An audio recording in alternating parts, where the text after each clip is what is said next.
Is it ready? Preparing construction activities. I love this topic. I have heard lots of different people give me checklists and like little graphics showing what it really means to make an activity ready. And it's important because when you're in the last planner system and you're looking 6 weeks out and in your weekly work plan, you need to make sure, all trade partners need to make sure that they have every single component ready to go. And if not, it can become a roadblock and hold you up. So I'm about to, and if we do a good job, please like the video and subscribe to this channel and give me your comments if you want additional or if you have additional suggestions. But I'm going to give you a list of the most common things that you must have ready for an activity to be made ready. That's what we're doing right now.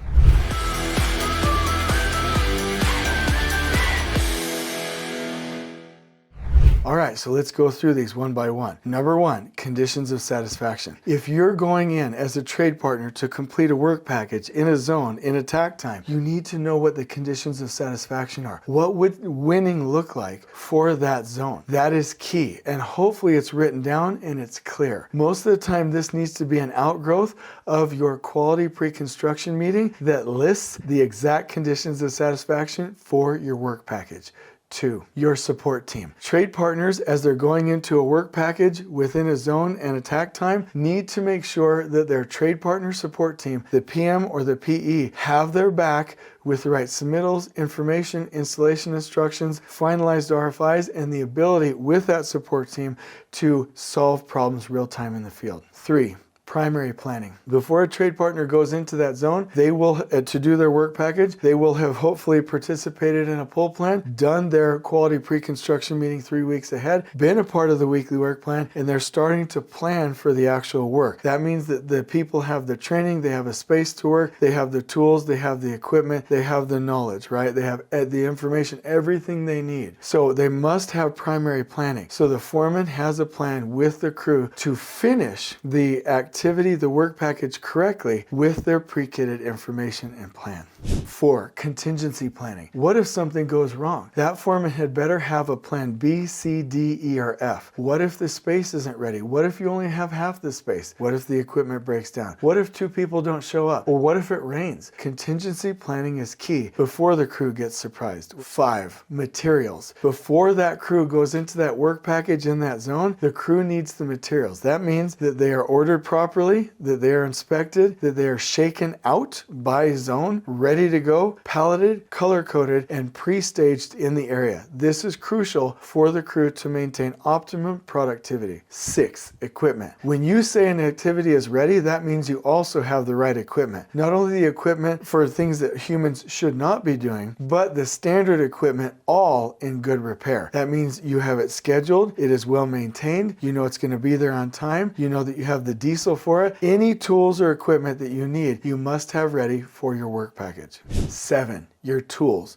Tools do not cost us money. Lost labor hours cost us money. You must have the tools for the crew to be successful. That means that they have all the tools they need, nothing missing. Everyone has a full set of bags and their gang boxes are ready and set to go. 8, your tool kits. That means, in my opinion, the gang box, the carts, the organization, your tool boxes with the Paul Akers lean foam, all organized. That could mean your personal set of bags, your buckets, your station on the actual scissor lift or the boom lift. If you have the tools, do you have them kitted properly so that they're easily accessible? Number 9, the information. Do you have the submittals, the RFIs, the plans, the specs, the installation instructions, and most importantly, the quality pre-construction checklist and visual to go do your work? 10, the permissions, right? You might need a hot work permit, you might need a dig permit, you might need a confined space permit, you might need an impact notice, a method of procedure, especially if it's a renovation. Do you and your crew have the permissions to go into that zone that must be prepared for that activity to be made ready?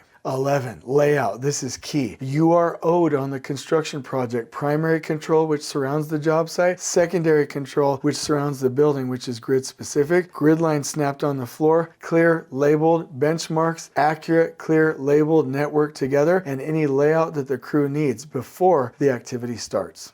12, the preceding task. If an activity is going to be made ready, the predecessor activity needs to be done. So as a foreman, you're tracking the other crew ahead of you you to make sure that they're doing well. Keep an eye on them. If they ever slow down and start to hinder your work, that's a red flag. You'll raise your hand, and that means the activity that you're going to do is not made ready. 13, safety planning. This is huge. You have to make sure you have the right tools, the right equipment, the right PPE, and that you get your trades, your workers, and you as the foreman, the right training for that task, specifically with safety, so that you can go do it safely. So if it's a new activity, right, remember, you need the training, the space to work, the tools and equipment, right? And you need to make sure you have all of the materials safely ready to go perform that activity, job hazard analysis or an activity hazard analysis, and your pre-task plan ready to go. 14, quality planning. If you do your pre-construction meeting 3 weeks before, you should already have your quality checklist and your safety JHA reviewed, ready to go, done. But if you don't, make sure that before you start that activity, you have a visual quality board or a quality checklist that clearly explains what the expectations are and how your crew is going to install. This is key. 15, standard work. Attempt to standardize your work as much as possible. This comes with those visuals, no doubt, and with your safety JHAs, no doubt, but you're going to have crew boards and visual standards, a way that you and your crew do these tasks that is dependable and will yield a safe and quality product ready to go that you will teach the crew. Before you go into the zone, you will plan the zone, do the zone, finish the zone. In order to do that properly, you must have documented standards, processes, standard work that you can use to prepare, do the work, and then update once you do the reflection. Number 16, this is obvious, the required training. Not just the safety training, but actually to do the install. Do you need a mock-up? Do you need to go do a first run study? Do you need to go visit another job site where they're doing it? Make sure you and your crew have the proper training. And 17, and finally, the right space. Imagine the space. Visualize it in 2D, in 3D. Sense the space. Understand if you'll have enough for the work and for staging. If other people will be in your way, and if you don't have it, make a plan to get it, because you must have the right space. These 17 items as a part of this checklist are key. When you go through your look ahead planning and weekly work planning, set a timer and say, trades, that list, make sure everything on that list, those 17 items, are ready for every single activity coming up in the next week or in the next 6 weeks. And if the answer is no, it's a roadblock that we write down and that we identify and discuss and solve. I'm going to leave this with you in the description below. I hope you've liked this enough to like this video and subscribe, because we got more where this came from. I really think you're going to love it. I hope you've loved this video. On we go.